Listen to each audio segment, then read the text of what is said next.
Jadi orang yang berpihak ke Anies dianggap musuh. Ini penyakit apa ini? Ya, kok orang mencalonkan itu dianggap musuh? Bahkan diminta untuk mengundurkan diri. Lalu kemudian diusulkan untuk diadakan reshuffle. Ini bangsa Indonesia apa bukan ini? Ya, bangsa Indonesia yang toleran, yang bersahabat, yang tidak memusuhi orang-orang yang berbeda pendapat dengan dia. Pemirsa, berjumpa lagi dalam bincang spesial Jurnal Politik TV. Saat ini saya sedang bersama Prof. Maswadi Rauf, Guru Besar Ilmu Politik dari Universitas Indonesia dan tentu saja dari Universitas Nasional. Kita akan bincang-bincang dengan Prof. Maswadi seputar perkembangan terkini politik, terutama menjelang pemilu serentak 2024, pemilihan legislatif dan pemilihan presiden. Prof, ya, apa kabar ini? Alhamdulillah, baik-baik, sehat. Baik-baik ya. Sejauh ini masih sehat. Prof, publik sudah rindu ini dengan analisis-analisis politik, Prof. Ya kan? Ada perkembangan menarik terkini, Prof. Iya. Yang diduga-duga Anies yang bahkan publik terkesan ini dihalang-halangi, dijegal, ya kan, supaya tidak dapat tiket untuk menjadi capres. Tapi hari-hari belakangan ini, bahkan kemarin kita mendapatkan kabar bahwa ternyata koalisi perubahan Partai Nasdem, Demokrat dan PKS, mereka solid dan memastikan untuk mengusung Anies. Kita ingin komentar Prof ini dari tarik menarik orang yang dikesankan dijegal ternyata bisa masuk, yang di endorse Pak Jokowi bahkan ini belum jelas ini partainya mana. Iya. Mohon komentar, Prof. Iya, memang ini keberanian Nasdem juga sumbernya itu. Ya. Jadi Nasdem secara mengejutkan itu mencalonkan Anies Baswedan selaku presiden. Itu saya juga tidak menduga akan kesana arahnya. Tapi Surya Paloh mungkin punya pertimbangan sendiri dia. Ya. Dan ini menimbulkan gejolak di dalam koalisi pemerintah sekarang ini.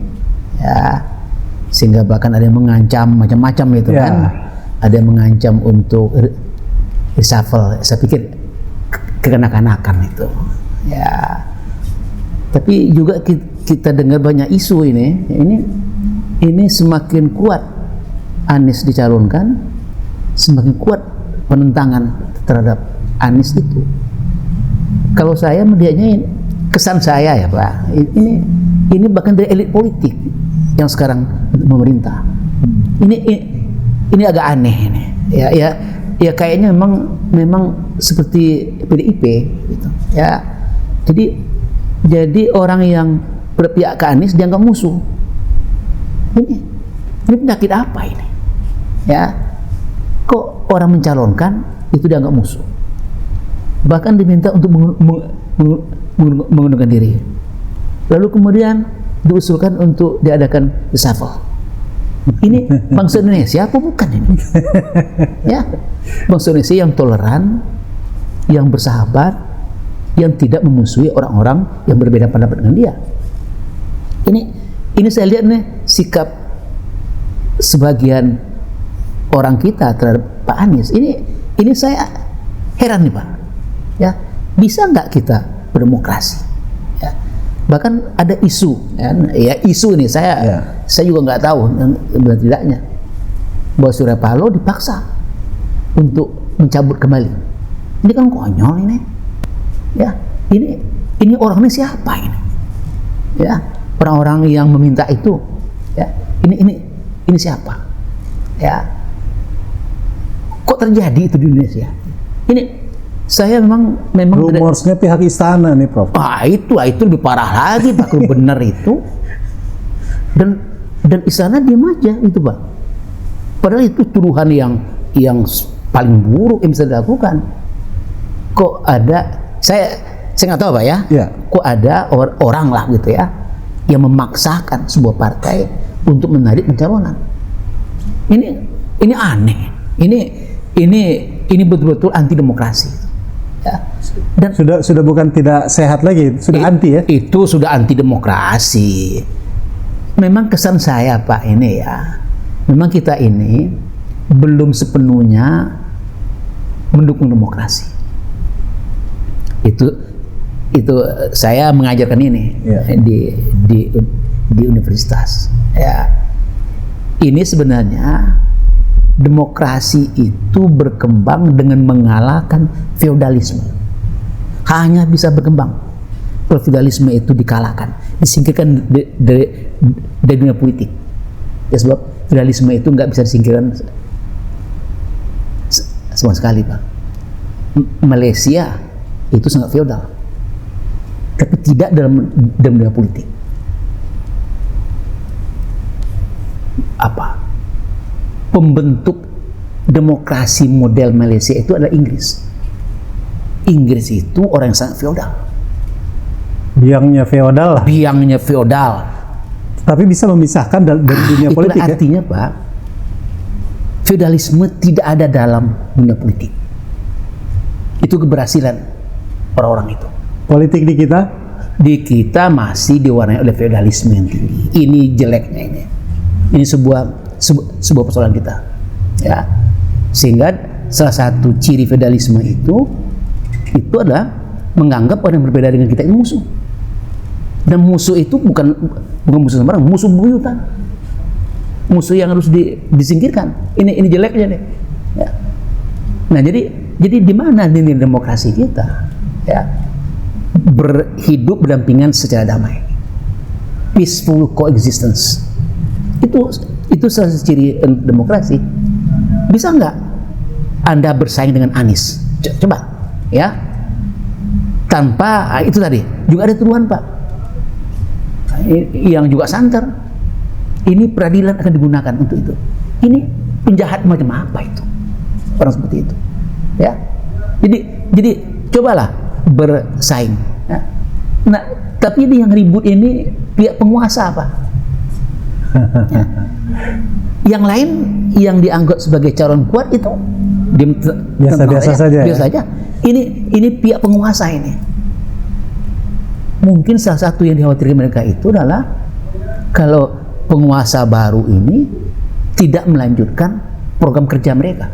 Loh, terserah pemerintah baru loh. Ya, itu risiko. Ya. Jadi ini anehnya. Tidak pernah ada sebuah pemerintah dimanapun ya yang akan turun dari kekuasaan lalu menginginkan pengganti itu melanjutkan program dia. Itu apa itu Pak? Coba. ini terjadi di bangsa kita ini. Prof, ada yang menarik setelah hampir bisa dipastikan Anies diusung koalisi perubahan 3 partai, lalu PDIP ini ngotot akan memajukan Puan dan bahkan terkesan dan publik menyaksikan semua ini keretakan Megawati dengan Jokowi. Di sisi lain Pak Jokowi mengendorse banyak tokoh, setidak-tidaknya ada 3 orang. Ya. Ada si rambut putih Pak Ganjar, ada Pak Erlangga Hartarto, Ketua Umum Partai Golkar, dan ada Pak Prabowo. Ya. Ya kan? Nah, setelah Pak Anies dipastikan dapat tiket, PDIP mencalonkan, ini yang tersisa kemungkinan hanya bisa ada untuk 2 tiket lagi nih. Sementara ada 3 yang di-endorse Pak Jokowi. Salah satu harus mundur ini. Nah, dalam konteks itu gimana Pak? Atau jadi cawapres, kan bisa. Atau jadi cawapres ya, mundur. Iya, harus melihat perkembangan kemudian ya. Jadi tidak mungkin ya saya umpamanya mengatakan, oh saya calon presiden, saya nggak mau calon lain. Nah itu konyol itu. Konyol ya. Konyol. Ya. Artinya tetap mesti ada yang mundur ya. Mesti ada yang mundur. Mesti ada yang mundur. Ya, melihat perkembangan keadaan lah, kan itu semuanya negosiasi. Tapi memang yang uniknya seperti yang Anda katakan tadi, ini PDIP sebagai partai yang sudah bisa mencalonkan secara mandiri, itu sampai sekarang masih menunggu-nunggu. Ya, itu semua orang tahu ya, Puan ya. Puan ini memang belum cukup kuat lah untuk dicalonkan ya. Tapi saya juga baca ada yang iseng tuh ya, Megawati mencalonkannya maju lagi. Ya itu kan ya, janganlah ya, nggak, usia juga kita juga macam-macam lah. Tapi memang ada persoalan di PDIP ini ya. Tapi yang hebatnya lagi itu adalah seperti yang Anda katakan tadi, Jokowi itu malah mengendorse si rambut putih itu. Ini kan aneh nih Pak ya. Ini Jokowi ini kok berani gitu ya. Ya, padahal kita tahu ya. Kalau saya melihatnya Pak ya, memang banyak yang bertanya, ini Ganjar ini kemungkinan mungkin nggak dicalonkan oleh PDIP. Kalau saya berpendapat tidak mungkin, sama 0%. Ya, melihat perkembangan selama ini, bagaimana Megawati, bagaimana Puan bersikap terhadap Ganjar. Gagal kalau begitu endorsement Pak Jokowi ya. Nah, bisa di luar PDIP. Kita tunggu nanti Pak. Kita tunggu. Ini menarik ini. Ini ya? Kalau Pak Prabowo mau mundur, mungkin bisa lewat Gerindra dan PKB. Bisa. Kalau Pak Erlangga mau mundur, bisa lewat Golkar dan teman-teman KIB ya. Ya. Kalau mereka itu memang menggunakan elektabilitas sebagai tolak ukur utama, ya mau nggak mau, itu harus dilakukan.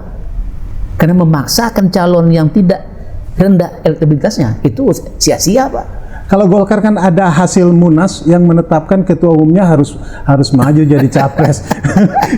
Kalau menurut Prof itu, ini kan soal bagaimana manajemen di partai ya, mengelola kader sampai pada puncak tertinggi gitu. Kalau misalnya berdasarkan hasil hitung-hitungan, nggak usah maju, artinya amanat Munas diabaikan Pak Erlangga misalnya. Menurut Prof itu seperti apa itu? Ya itu kalau amanat Munas itu kan mengikat Pak. Itu kan lembaga tertinggi pengambil putusan ya. Itu udah terlalu berani Munas itu ya, membuat putusan seperti itu. Karena pencalonan itu kan bukan keinginan Munas, tapi keinginan masyarakat, dilihat dari elektabilitas di dalam masyarakat. Kita masih tergantung kepada berbagai macam polling ya. Ya tidak satu polling memang ya. Kalau satu polling ya jangan percayalah ya. Tapi kalau banyak polling sudah mengatakan begitu, dan mau nggak mau kita terikat dengan itu ya. Karena kalau Anda memaksakan orang yang tidak dikenal, tidak punya elektabilitas yang tinggi, dengan sendirinya tidak akan bisa maju. Menurut analisa Prof, ini posisi Anies sudah aman apa seperti apa ini? Ini memang saya baca di kalangan pendukungnya itu PDI sudah tinggi sekali. Ya. Bahkan ada yang mengatakan, kita akan satu putaran. Ya. Saya pikir ya tunggu dulu lah. Belum. Ya. Sebab kita belum tahu siapa yang akan tampil sebagai pesaing Anies. Nah ini kombinasi ini Pak. Inilah terjadi sesuai dengan perkembangan di dalam masyarakat. Kita nggak tahu ya siapa nanti. Kalau dalam perkembangannya itu nanti akan muncul calon yang cukup kuat ya kita belum tahu siapa. Nah ini kan timnya Anies ini perlu bekerja lebih keras ini untuk melakukan sosialisasi dan kampanye ya di bawah itu, nggak di atas, di bawah. Mungkin ini putaran selanjutnya akan rame ini siapa cawapres ini. Nah itu dia itu. Prof melihat ini ada yang menarik juga dari koalisi perubahan yang mengusung Anies ini. Kabar-kabarnya ada kesepakatan saling pengertian, walaupun nanti cawapresnya tidak dari salah satu partai itu, mereka masih tetap akan solid. Betul. Prof melihat peta-peta ini, ada yang misalkan menyuarakan Anies ini supaya kuat dari tentara lah, wakilnya misalnya begitu. Iya, iya. Menurut Prof masih relevan nggak kita sekarang ini bicara kekuatan sipil militer itu? Iya, sebenarnya sudah nggak lagi. Sudah tidak lagi. Ya? Sudah nggak lagi. Ya, sebab pamornya pimpinan militer tidak seperti dulu sama Pak Harto gitu. Ya. Bahkan ya dengan melihat perkembangan politik sekarang itu militer itu supaya lebih dibatasi ke dalam jabatan-jabatan militer saja, kan ini sebuah persoalan besar ini ya. Nah, memang hilangnya dua fungsi ABRI tahun 99 itu memang membuat citra pimpinan militer itu tidak sehebat dulu ya. Bahkan dengan persoalan Orde Baru itu citra pimpinan militer dalam politik itu juga buruk, Pak ya. Jadi peran militer dalam bidang politik itu menjadi buruk ya. Nah, ini yang menyebabkan citra itu tidak setinggi seperti dalam di masa lalu ya. Orde Baru ya.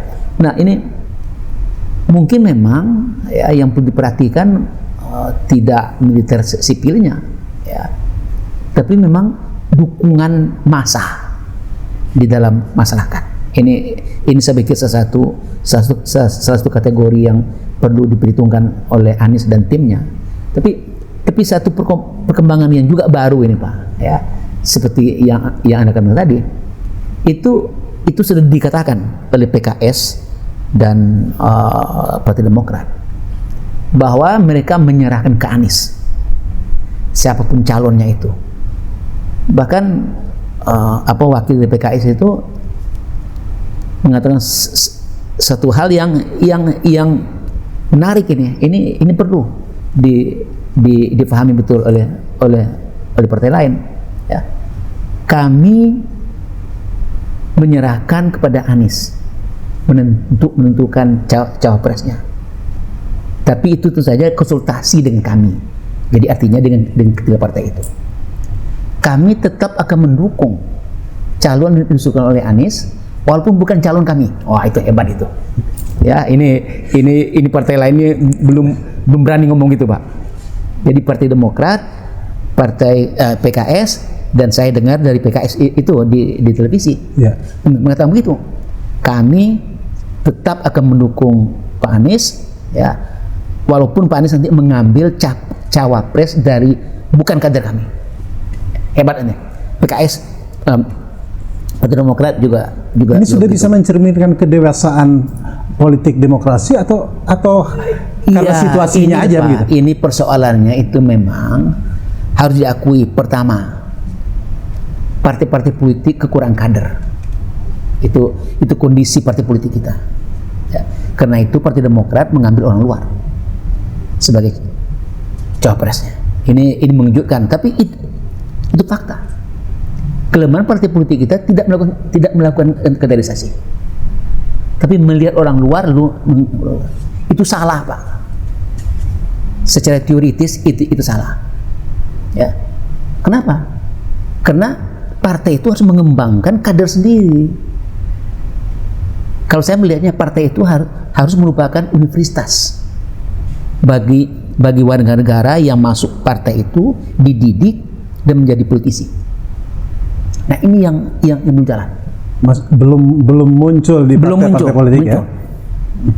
Bahkan anehnya undang-undang pemilu yang dulu ya sebelum pemilu 2019 itu malah membuat ketentuan yang aneh gitu ya. Diminta kepada partai-partai politik untuk membuka peluang bagi semua warga negara untuk dicalonkan menjadi anggota legislatif. Agak lucu itu. Enggak lah. Itu untuk kader. Itulah ada teori rekrutmen dalam partai politik. Ini yang enggak jalankan. Yang anehnya lagi undang-undang membolehkan itu. ini pembuat undang-undang ini enggak pernah paham. Prof, ini yang terakhir nih, Prof. Ya. Kesempatan ini kita ingin analisa juga. Belakangan mulai rame ada yang juga dikuatkan dengan hasil-hasil survei. Tokoh-tokoh yang berlatar belakang tentara, ya kan? Tapi diplotnya sebagai cawapresnya Anies gitu. Jadi membatasi diri menjadi cawapresnya Anies. Gitu. Ada muncul nama-nama seperti Pak Andika. Ya kan, mantan Panglima. Kemudian ada satu lagi mantan Panglima, Pak Gatot Nurmantio, yang dikenal sekarang ini menjadi tokoh oposan yang terkesan punya semangat, ya dianggap matching lah dengan Anies, tokoh perubahan gitu. Pendapat Prof seperti apa? Itulah tadi saya sampaikan bahwa kelemahan mereka itu adalah tokoh-tokoh militer itu sudah kurang lagi, sudah pudar lah gitu, kurang lagi, tidak lagi digemari seperti dulu. Ya, jadi karena itu walaupun masih ada usulan-usulan itu, kelemahannya apa? Kelemahannya adalah lemahnya basis dukungan massa untuk mereka. Mereka terkenal memang, ya. Populer, pasti populer. Populer. Tapi begitu kita cari siapa massa pendukungnya, itu ya mengambang itu aja, dengan mudah bisa ditiup angin tuh Pak. Itu. Jadi kalau Anies mau memilih calon, pilihlah calon. Nah ini juga yang punya dukungan massa yang kuat. Itu nggak bisa tidak Pak. Ya. Karena Anies kan sebenarnya tidak punya dukungan massa yang kuat Pak. Ya. Tapi dia punya citra yang bagus di dalam masyarakat. Gambaran munculnya para relawan itu bisa dikategorikan dukungan massa yang kuat? Itu sebenarnya relawan itu berguna untuk memperkuat dukungan, karena mereka bermain dengan internet. Ya, itu saya pikir sebuah fenomena baru itu, ya, menggunakan internet untuk kampanye. Nah, cuma salahnya itu jadi kasar, jadi tidak beradab seperti buzzer itu Pak. Itu nggak sehat betul itu. Ya. Jadi kuncinya Anies harus mempertimbangkan siapa yang paling punya elektabilitas tinggi ya. Itu dia. Oke Prof, terima kasih waktunya ini. Baik. Kita juga ke depan tetap Prof mohon meluangkan waktu untuk kembali kita bincang-bincang, memberikan edukasi politik ke publik. Silakan. Pemirsa, nantikan bincang menarik lainnya hanya di Junar Politik TV untuk mencermati dan mencari solusi perkembangan politik terkini di tanah air. Bila itu, Assalamualaikum warahmatullahi wabarakatuh. Waalaikumsalam.